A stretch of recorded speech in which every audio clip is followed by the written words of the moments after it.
Sí, buenos días. ¿Se me oye?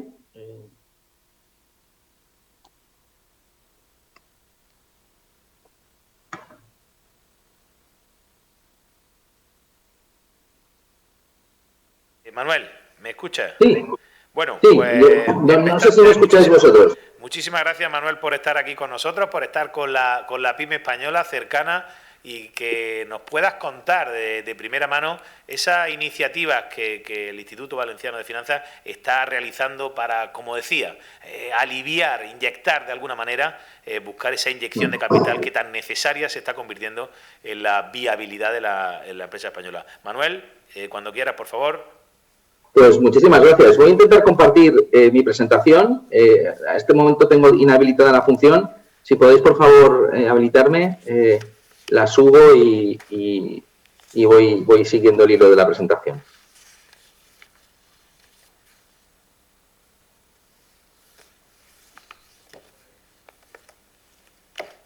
Ya está, ya puedo.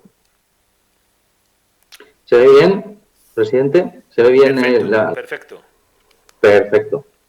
Muy bien, pues bueno, lo primero es, por supuestísimo, agradecer la invitación por parte de CEPIME a participar en esta jornada. Este es un tema muy relevante para nosotros, llevamos bastante tiempo trabajando sobre esta cuestión y creemos que hemos ido dando pasos en una dirección que anticipábamos iba a ser problemática y que, por desgracia, lo está siendo. Vengo a presentar un poco cuál es la estrategia valenciana en este momento respecto de estos problemas de solvencia que nos afectan especialmente a nosotros porque tenemos muchos intereses en sectores que han sido especialmente dañados por la pandemia, no tanto como otras comunidades autónomas más especializadas en el sector turístico, pero bueno, la nuestra es sin duda alguna una de ellas, ¿no? Evidentemente el contexto en el que nos hemos movido es un contexto muy complejo, es decir, tampoco hace falta dar muchas cifras, una caída del PIB del 9,05%, más del 11% si cogemos el promedio de los 4 trimestres, una destrucción de empleo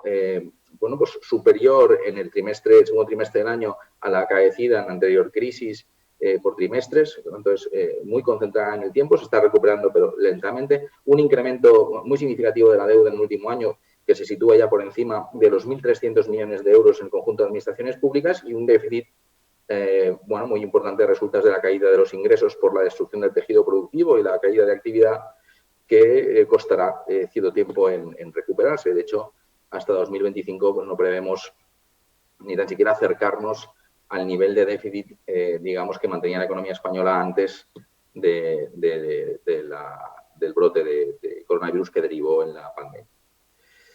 Bueno, ante esta situación, bueno, tampoco era muy difícil prever lo que iba a pasar con el balance de las compañías.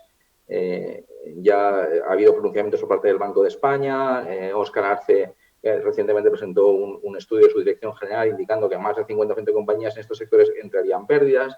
Incluso cifraban un 30% el posible un porcentaje de compañías afectadas. Y bueno, esa es un poco, esa era en principio nuestra idea. Este fue básicamente nuestro planteamiento inicial y por eso nos pusimos a trabajar en medidas específicas de solvencia a distintos niveles, como ahora comentaré. Bueno, en términos generales lo que vemos es que bueno, los balances empeoran, las pérdidas afloran, hay una erosión de fondos propios y las compañías se encuentran hoy con unos balances que a la hora de ir a solicitar financiación para las necesidades emergentes de tesorería que tengan en los próximos meses, se encuentran en una situación muy distinta a la que se encontraban hace 12 meses, ¿no? Y esto es lo que siempre nos preocupó, ¿no? ¿Cómo podíamos ayudar a la empresa cuando llegara el momento que está llegando ahora? Que es un momento especialmente crítico. No olvidemos que la gente tiene que seguir haciendo frente a las necesidades de financiación o a los pagos, básicamente, de la deuda pre-COVID, la deuda que se tomó a largo plazo antes de la pandemia. Una parte venció el año pasado, se cubrió con préstamos ICO en buena parte, otra parte vencerá ahora y ahí va a haber necesidades que va a haber que atender, por no hablar de las necesidades de circulante típicas del negocio, ¿no? Esto está generando gran preocupación a los reguladores. Bueno, el Banco de España se ha pronunciado en distintas ocasiones. El Banco Central Europeo, a través de ENRIA, también nos ha, digamos, alertado sobre la necesidad, plantea él, para determinados casos, de un banco malo de empresas pequeñas y medianas. No olvidemos que en el caso italiano, por ejemplo, se están reportando ya a la European Banking Authority tasas de morosidad del orden del 9%, probabilidades de default estimadas del orden del 9%. Por tanto, en determinados países es mucho más notorio que en España el problema ya de insolvencia de algunas de estas compañías. Y en definitiva, nos encontramos ante un problema también para la banca, potencialmente grave si a resultas de esta crisis el tejido productivo español pues, se sitúa en una situación de impago mayor que la que estamos viendo hasta ahora, ¿no? Entonces, en este contexto, yo también quería hacer una referencia a lo que se está planteando ahora, pues una de las posibilidades, si tiene que haber quitas, no tiene que haber quitas, si correspondería o no, ¿no? Bueno, nosotros, nuestra posición en este sentido es clara, ¿no? Lo que entendemos es que es absolutamente imprescindible que haya un acuerdo respecto de cómo se van a reestructurar los préstamos con aval del Estado, cuál va a ser el papel del Estado y cuál va a ser el papel de las entidades, es en este momento, en nuestra opinión, la clave de la negociación. No es ya tanto plantear quitas como una herramienta de ayuda indiscriminada, que nos parecería completamente desacertado, pero sí es imprescindible que esta reestructuración con avales ICO realmente se negocie y haya unas pautas claras de funcionamiento. Y ahí caben dos opciones, una quita compartida entre las entidades financieras y el Gobierno, cuestión que a mí personalmente me parecería compleja, habida cuenta de que las entidades financieras tienen que seguir respaldando a la empresa, tienen que estar a su lado, especialmente cuando desaparezca, como bien decía el presidente, ¿no? El día T+1, ¿no? Cuando todo esto pase y la empresa tenga que reconstruirse, etcétera, la banca será un aliado estratégico fundamental y es muy importante que en este sentido las partes se sientan cómodas y fluya el crédito con normalidad. Esto será más complejo si se aplican quitas en esas reestructuraciones, ¿no? Una alternativa, como la que se plantea en Valencia y que voy a exponer ahora, de préstamos participativos, nos parece mucho más adecuada en ese sentido. Es verdad que este tipo de planteamientos hacen que la Administración, que tiene una parte importante del riesgo, actúe de manera distinta en la recuperación de lo que hace el acreedor privado. Se incumple, por tanto, el principio del acreedor privado y eso da lugar a ayudas de Estado, pero es verdad también que el marco temporal que tenemos ahora da cobertura a ese tipo de planteamientos diferenciales en la medida en la que él mismo sugiere que las deudas públicas podrían estar amparadas por el marco temporal. Entiendo que esa sería una cuestión objeto de negociación. Pero creemos mucho más en un esquema de este estilo, donde el Estado, en el ejercicio de su competencia de estabilización de la economía, el carácter anticíclico de sus políticas, convierta esa parte del préstamo en un préstamo participativo a muy largo plazo que la empresa pueda asumir y que la banca tenga comodidad y confort para seguir trabajando con el cliente. Es muy importante que estas cuestiones se aborden ya. Y es importante que no lleguemos a un punto en el que el banco se plantee que es mejor ejecutar los avales para minimizar pérdidas antes de seguir trabajando con la empresa. Esto desencadenaría pues una situación muy complicada, hay los concursos, quiebras de empresas, etcétera, ¿no? Así que, yo creo que esta negociación es muy relevante dentro de lo que es el marco de las políticas contra la crisis y nosotros estamos realmente muy atentos porque ello también condicionaría nuestra respuesta como gobierno regional. En nuestra estrategia básicamente tiene unos principios fundamentales en los que yo creo que hay un cierto acuerdo y consenso político también dentro del gobierno y lo encontramos también en el resto de partidos del Parlamento valenciano, ¿no? Al final se trata de distinguir claramente una política social de sostenimiento de rentas de una política de estímulo económico. En determinados ámbitos de nuestro tejido productivo, especialmente los autónomos, las empresas muy, muy, muy pequeñas, las microempresas, es difícil distinguir las dos.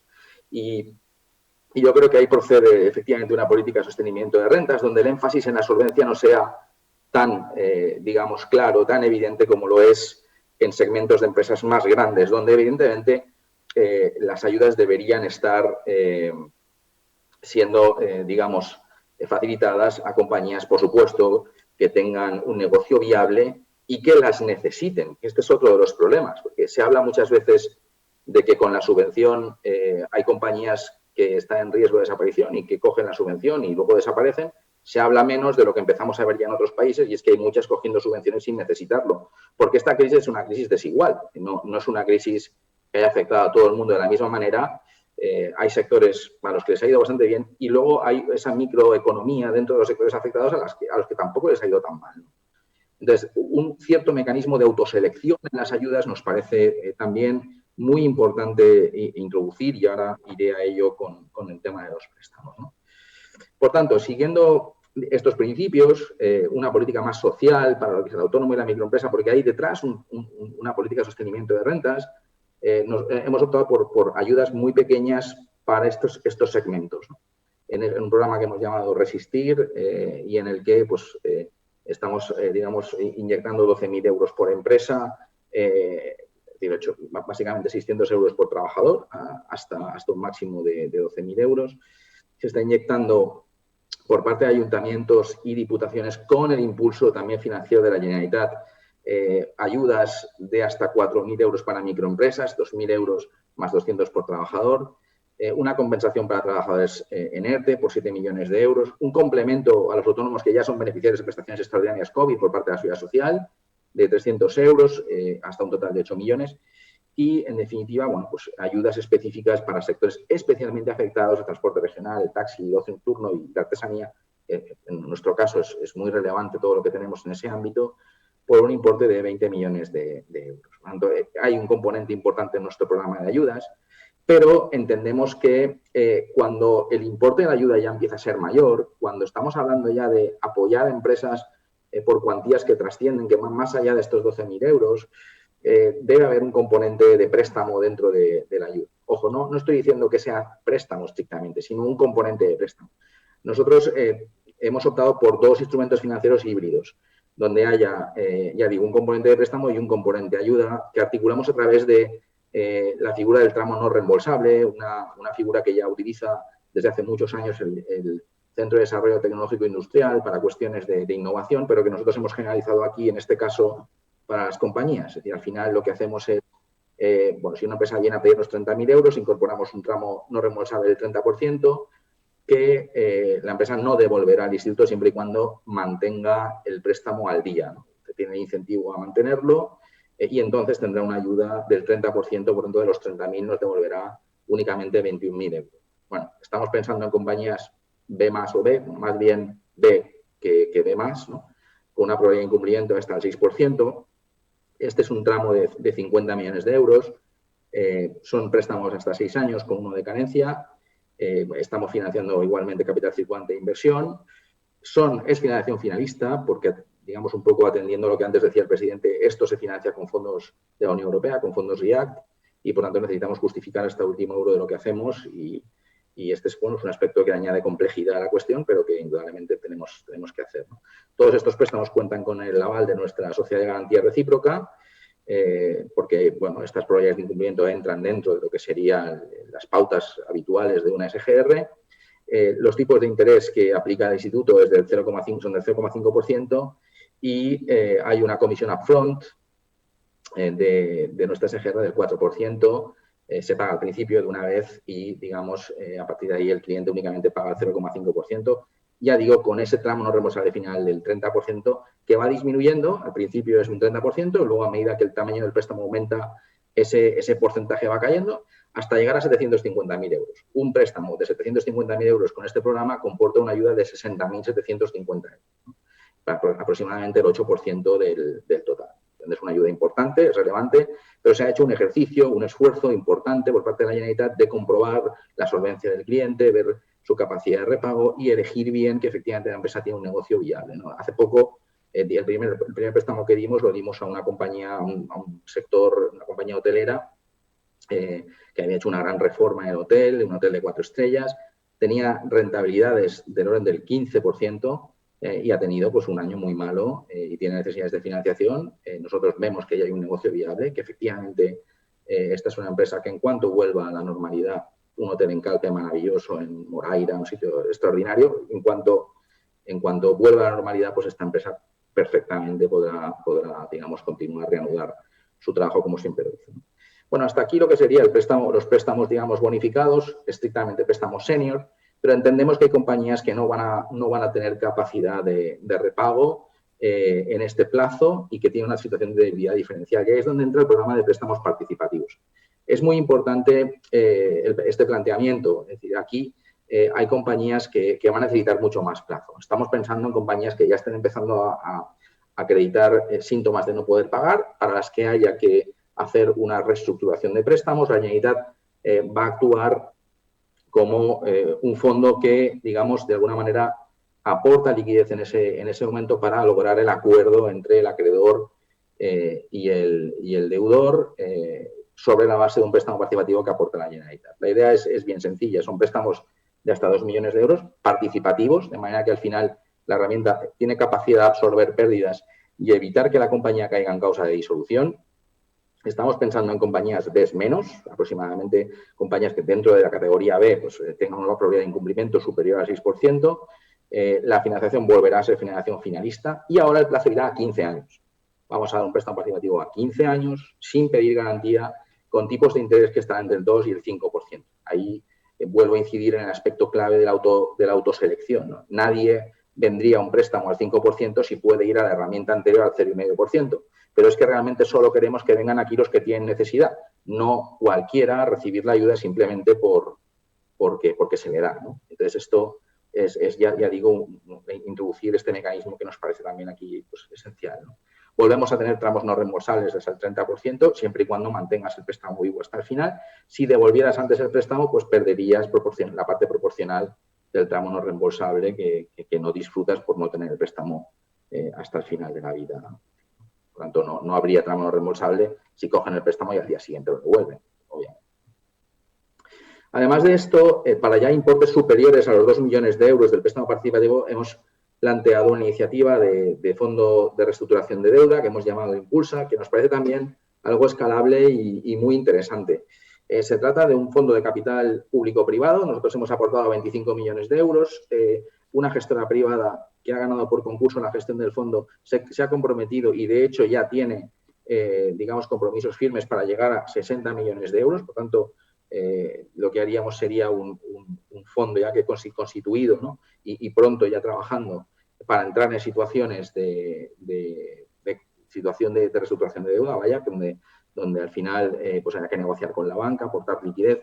Claro, nos ha parecido que ya operaciones más grandes ya requerían el concurso de un profesional, de una gestora experimentada en estos temas y que además velara por digamos, el patrimonio nuestro, el patrimonio de la Generalitat en estas operaciones, de igual manera que lo va a hacer con el de los inversores privados que van a aportar la financiación. Nos parece especialmente interesante porque vemos que aquí los incentivos son muy limpios, ¿no? El fondo tiene el interés de gestionar bien para que los inversores obtengan una rentabilidad de mercado. Por lo tanto, él va a elegir adecuadamente las empresas en las que tiene que invertir, que son empresas con futuro. Estas no van a querer tomar la financiación si se aplica el tipo de interés estándar de estas operaciones, a no ser que realmente necesiten el dinero, y la banca tendrá que aceptar estas operaciones porque, de lo contrario, pues tendrá unas quitas que, digamos, repercutirían en su cuenta de pérdidas y ganancias.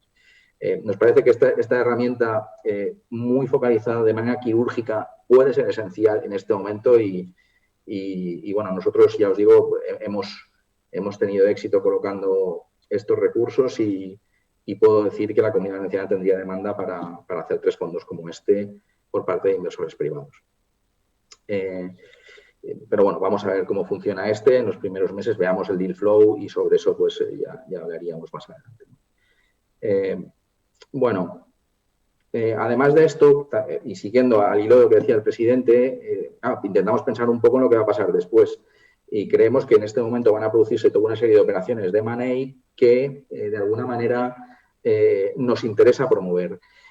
Bueno, esta crisis, como tantas otras, va a tener un componente de crisis a la Schumpeter, ¿no? Es decir, aquí va a haber un proceso de destrucción creativa con compañías que van a desaparecer, otras que van a persistir. Y nos interesa tener un tejido productivo más resiliente cuando todo esto acabe, ¿no? Empresas un poquito más grandes, con más capacidad para innovar, más capacidad para de alguna manera, bueno, pues diversificar su producto y penetrar en nuevos mercados. Y bueno, entendemos que este fondo, que tiene tickets, ¿no?, de superiores a 10 millones de euros y que está centrado en este nivel de compañía, entre 10 y 30 millones de euros de EBITDA, bueno, pues este fondo puede entrar aquí para hacer la especie de un fondo de growth, básicamente, ¿no? Y, bueno, entraríamos en par y paso, igualmente que en el anterior, con resto de inversores. La gestora es una gestora de capital privado la que ha ganado este fondo. Bueno, realmente son dos las que han ganado estos fondos. Ya están constituidos y ya están trabajando. De hecho, ya hemos tenido una primera operación a principio de año y de una compañía citrícola valenciana que pues, tenía un rendimiento fantástico y ahora con este fondo va a poder expandirse a más países. Por tanto, esta visión de ir pensando en lo que va a ser después es también importante y creo que bueno, además del papel fantástico que hace el ICO en la, digamos, dotación de todos estos instrumentos, creo que es bueno que los gobiernos regionales también vayan incorporándose a la utilización de estas herramientas dentro del ámbito de sus políticas industriales. Un ejemplo de colaboración público-privada que hace que el dinero fluya a las empresas y que les da una oportunidad más para crecer. Bueno, voy a centrarme rápidamente en el programa nuestro de préstamos participativos, que es una de los ejes que he comentado en esta estrategia. Básicamente lo que nosotros queremos hacer aquí es dos cosas, ¿no? El préstamo participativo quiere reponer los fondos propios de las compañías, los que hemos perdido en el año 2020 y en el año 2021, focalizándonos en los sectores muy afectados por la crisis, que son la hostelería, restauración, cafeterías y sectores conexos. Nosotros vamos a permitir que con este fondo se cancele deuda pre-COVID, si bien el fondo es finalista y tendrá que aportarse las facturas que en teoría financia nuestro préstamo. Lo que hacemos es reponer la liquidez que en su momento la empresa utilizó para pagar pues, determinadas facturas. Con esa liquidez que reponemos, nosotros ya no miramos, no vemos lo que la empresa quiera hacer o no y entenderemos muy razonable que la empresa pues, quiera cancelar deuda pre-COVID si lo estima conveniente, tanto anterior a convencimientos, digamos, en este año presente, en el año 2021, o en ejercicios siguientes, ¿no? Lo que queremos, en definitiva, es incentivar refinanciaciones de esta deuda, atrayendo capital privado pues, para hacer. El instituto pone un dinero como préstamo participativo a cambio de que la empresa también se compromete, de que el banco, perdón, también se comprometa a mantener líneas de liquidez abiertas a la empresa. Lo que hacemos es facilitar su refinanciación, básicamente en compañías que tienen una situación, digamos, de debilidad. Bueno, las condiciones que pedimos son las siguientes. Hay una primera condición de viabilidad. Aquí se exige que haya un EBITDA positivo en el año 18-19, la idea esta de viabilidad siempre presente, y que la deuda, digamos, neta, la deuda financiera neta, sea inferior a 15 veces el EBITDA en estos dos años, ¿no? Además, pedimos una condición de estructura de capital previa, es decir, no, aquí no vamos a aceptar a nadie que tuviera unos fondos propios inferiores al 10% de su activo en el año 19. Además, se exige una condición de suficiencia y es que, gracias al préstamo participativo, la empresa tiene que tener sus necesidades de liquidez cubiertas hasta que acabe esta pesadilla, ¿no? Y para ello se mirará exactamente el importe participativo que damos y también, si vemos que hubiera insuficiencia, lo que se solicita es que la compañía venga con un acuerdo de refinanciación por parte de las entidades financieras que asegure que la cuestión va a funcionar perfectamente hasta el final. Hay, obviamente, una condición de cofinanciación, finalmente, y es que lo que exigimos es que el banco al que vamos a proporcionarle o vamos a dejarle un cliente mucho más robusto, con capital a más largo plazo, en rango por debajo de las entidades financieras, vamos a exigir al banco que, de alguna manera, abra o mantenga abiertas líneas de liquidez con la compañía durante 3 años, unos tipos de interés, digamos, marcados de antemano, que son de mercado y no tienen problema, ¿no? Y todo ello por un importe del 40% del préstamo participativo que aporte el instituto. Ahí nosotros brindamos el apoyo de nuestra SGR, que en estas operaciones está dispuesta a llegar hasta el 80% del aval de las entidades financieras si es necesario. Hemos estimado las necesidades de estos fondos. Bueno, hemos aplicado metodología del Banco de España para ello. Bueno, si bien a la vista de lo que ocurrió en la crisis anterior, hemos permitido que la distribución del valor añadido bruto por sectores, más bien del cambio del valor añadido bruto por sectores, bueno, digamos, admitiera cambios en su asimetría. Cuando hay caídas fuertes del VAB, la distribución del incremento del VAB tiende a ser asimétrica en la cola izquierda y ello pues, nos obligó a hacer estimaciones y algo de bootstrap aquí, ¿no? Bueno, al final estimamos que en torno a 80 millones de euros, bueno, que en un escenario base estaríamos en torno a 65 millones de euros, digamos, las necesidades del sector, de ahí los importes en los que nos estamos moviendo. Si bien en un escenario, digamos, estresado, el importe podría irse a los 120 millones de euros, ¿no? Estamos hablando del orden de unas 420 compañías de estos sectores en la Comunidad Valenciana y unas en el escenario base y unas 560 en el escenario estresado. Bueno, lo que hace el instituto, por tanto, yo creo que lo he explicado más o menos, es decir, nosotros cogemos compañías que tenían un neto patrimonial en torno al 10% del activo en el año 2019, vemos cuál es la pérdida del año 20, estimamos la pérdida del año 21 y, digamos, lo que hacemos es un préstamo que como máximo pueda ir hasta la suma de las dos pérdidas, tanto la del 20 registrada como la del 21 estimada, ¿no? Digo como máximo porque lo que hacemos es reponer fondos hasta que el cliente llega a un neto patrimonial del 10% sobre el conjunto del activo. En ningún caso el préstamo del instituto haría que el cliente tuviera más, digamos, proporción de fondos propios sobre activo que este 10% al que me refería. Por tanto, si la compañía estaba muy capitalizada al principio, cosa que ocurre en algunas de las compañías hoteleras que han funcionado muy bien en los años anteriores, el préstamo participativo del instituto es menor porque la compañía primero consume el buffer de capital que ha ido generando a lo largo del tiempo. Esto estaría sujeto a un importe máximo de 2 millones de euros que con el nuevo marco temporal pues, nos permite la normativa, si sumamos a minimis con la ayuda, digamos, total permitida por empresa, pues estaríamos hablando de un máximo de 2 millones de euros. Los tipos de interés que estaríamos aplicando son tipos de interés que, como antes comentaba, son de autoselección, ¿no? En caso de que la empresa tenga beneficios, pagaría un 3% si el participativo que le estamos otorgando está en torno al 50% de las dos pérdidas. Si está por encima del 50% y hasta el 75%, pagaría el 4%. Si la empresa necesita un participativo para reponer todas las pérdidas porque no tenía capital acumulado anteriormente, entonces el préstamo participativo irá a un tipo de interés del 5%. En caso de que haya pérdida, todos estos tipos de interés bajarían un punto, ¿no? 2%, 3%, 4%. Y todo ello durante los 15 años como máximo que tendría este préstamo con una carencia de 24 meses. Lo que le vamos a pedir a la banca para ello es dos cosas, ¿no? La primera es que si con el participativo del instituto no se cubren los vencimientos de deuda pre-COVID, entonces hará falta una refinanciación de esa deuda pre-COVID. Lo que no va a hacer el instituto es dar un participativo a una empresa que no tenga asegurado llegar hasta final de año en situación de normalización de la pandemia. Esto por un lado. Por otro lado, lo que haríamos con la solicitud que tendríamos con las entidades financieras es de mantener líneas abiertas de liquidez, como antes comentaba, en las condiciones previamente referidas. Esas serían las dos condiciones que exigiríamos a las entidades. Bien, esto también nos da más tranquilidad, ¿no? Es decir, si vemos que hay cofinanciación privada y que el banco efectivamente se compromete a mantener líneas abiertas, pues bueno, también para el instituto es una ventaja y bueno, todo por supuesto lo corroboraremos con un IBR externo, pero bueno, está bien que promovamos la cofinanciación en este sentido.